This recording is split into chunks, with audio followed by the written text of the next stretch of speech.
chers élèves de la 3e année collégiale Parcours international option français. Dans cette vidéo, nous allons entamer la digestion de la bouche en arabe et al-hadm ala mustawa awla fi al-fam. Nous allons suivre un certain protocole, c'est le protocole expérimental. Donc, on commence par des observations.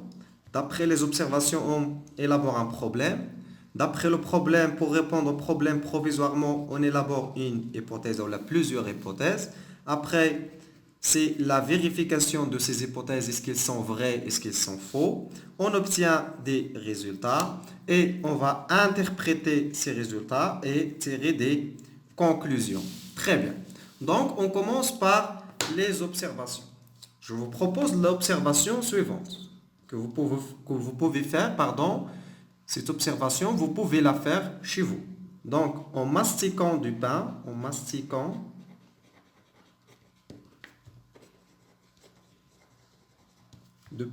pendant quelques minutes,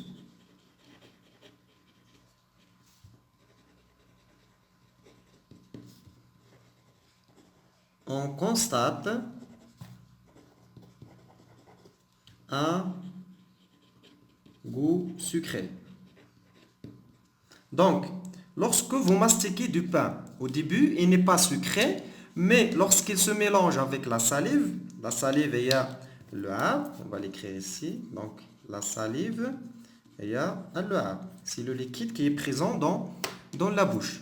Donc, en mastiquant du pain pendant quelques minutes et en le mélangeant avec la salive, on constate que l'apparition d'un goût sucré.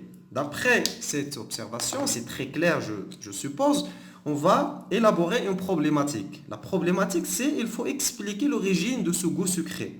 Donc, la problématique, c'est quelle est l'origine,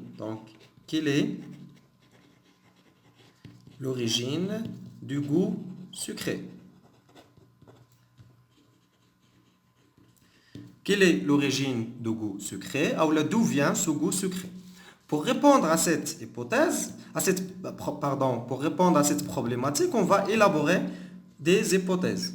Donc, peut-être, une hypothèse toujours commence par peut-être, ou là je crois. Donc, peut-être, le goût sucré provient de quoi, à votre avis? On a vu les sucres, on a divisé les sucres en deux. Les sucres complexes, c'est l'amidon, il n'est pas sucré, il n'a pas de goût sucré.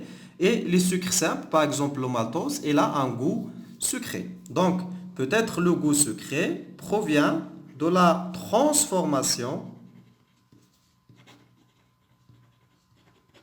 Donc, le goût sucré, peut-être, il provient de la transformation de l'amidon, qui est un sucre complexe, non sucré, en maltose. Le maltose qui est un sucre simple et qui a un goût sucré.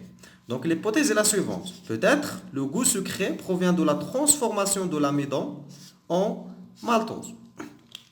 Maintenant, si cette hypothèse est vraie, et si on mélange l'amidon et le maltose dans les conditions physico-chimiques de la bouche, on va obtenir... Maintenant, si cette hypothèse est vraie, on a le choix.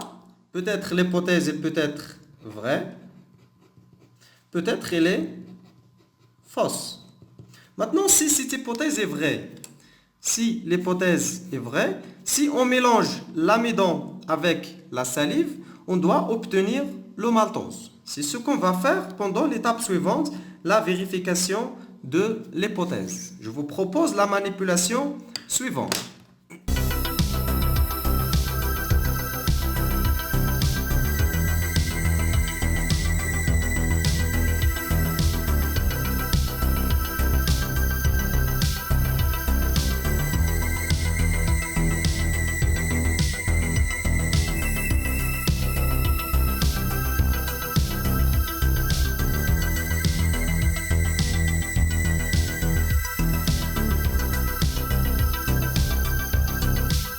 Très bien. Donc, la manipulation est la suivante. On va utiliser un bain-marie pour régler la température de l'expérience ou de la manipulation à la température du corps qui est 37 degrés Celsius. Donc le bain-marie, on met de l'eau et la température des eau il doit être égale à 37 degrés Celsius exactement. Et dans ce bain-marie, on va poser deux tubes. Un tube numéro 1 et un tube numéro 2. Dans le tube numéro 1, on va mettre l'amidon plus la salive. Et dans le tube numéro 2, c'est le tube témoin, c'est la manipulation témoin. On va mettre seulement l'amidon. On va effectuer les tests au début de l'expérience, le test de la présence de l'amidon et de maltose. Et on va effectuer les mêmes tests sur les deux tubes vers la fin de l'expérience. On va obtenir les résultats suivants. Donc les résultats qu'on va obtenir, c'est les suivants. On a deux temps. Le temps T0, c'est-à-dire au début de l'expérience, et le temps de la fin de l'expérience, et qu'on va appeler T1.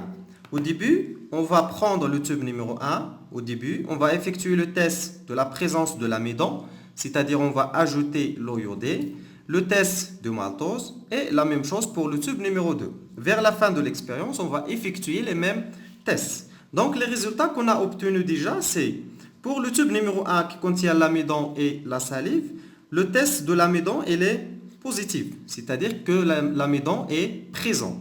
Pour le test de maltose, il est négatif, c'est-à-dire il n'y a pas de maltose. Vers la fin de l'expérience, toujours pour le tube numéro 1, le test de l'amidon est négatif, alors que le test de maltose est positif. C'est-à-dire il y a disparition de l'amidon et apparition du maltose. Pour le tube numéro 2, au début de l'expérience, il y a le maltose et il y a l'amidon et il n'y a pas de maltose. Vers la fin de l'expérience, rien n'a changé. Il y a toujours l'amidon et on n'a pas de maltose. Très bien. Maintenant, on va analyser ou interpréter ces résultats. Pour interpréter ces résultats, qu'est-ce qu'on va dire? Interprétation des résultats. Qu'est-ce qu'on va interpréter? Là, on voit qu'on a l'amidon et il a disparu. On n'a pas de maltose et il a apparu. Donc, on peut dire que cet amidon s'est transformé en maltose. Donc, d'après les résultats,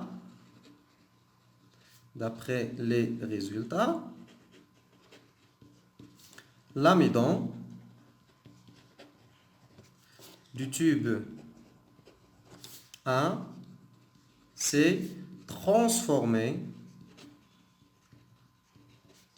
en maltose. Pourquoi? Parce que de le tube 2, on n'a pas transformation de l'amidon et il n'y a pas apparition de maltose.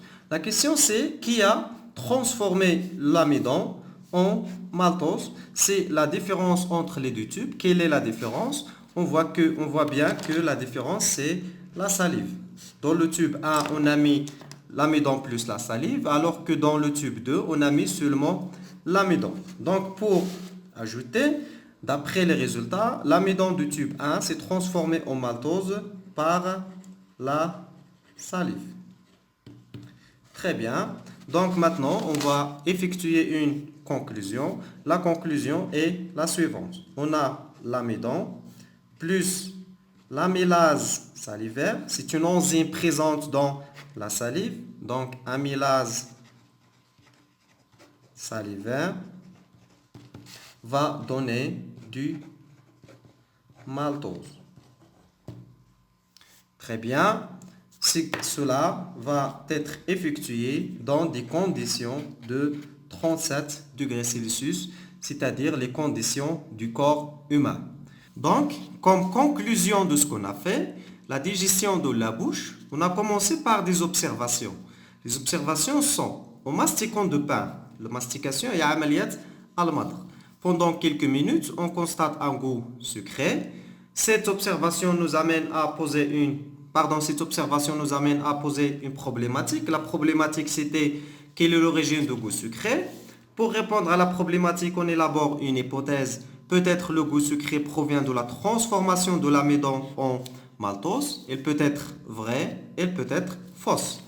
Vérification de l'hypothèse. On a utilisé un bain-marie pour conserver la température du corps à 37 degrés. Un tube 1, on a mis l'amidon plus la salive. Un tube 2, témoin, on a mis seulement l'amidon.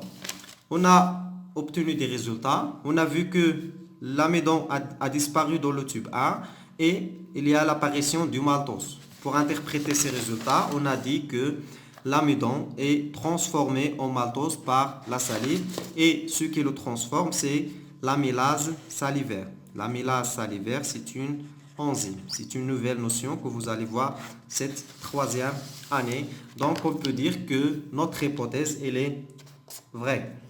Très bien. Ça, c'est un schéma de cette transformation. On a ici schéma de la digestion de l'amidon. Nous avons ici une molécule d'amidon. Elle est composée de plusieurs molécules de glucose sous forme de chaîne. Cette chaîne d'amidon, elle va être coupée par l'amylase salivaire, l'enzyme qu'on a vu. Il est présent dans la salive et sous des conditions bien sûr de 37 degrés Celsius et elle va donner des molécules de maltose. Les molécules de maltose sont des molécules plus simples que l'amidon, mais ils sont encore plus complexes que le glucose. Donc, ces molécules de maltose vont encore subir une digestion pour donner le glucose, peut-être dans l'estomac, peut-être dans l'intestin. On va voir ça dans les prochaines vidéos, Inch'Allah. Donc, je vous laisse le lien pour télécharger les cours et les vidéos d'après notre site, mon bac Biof. Et je vous donne rendez-vous la vidéo suivante. Merci et au revoir.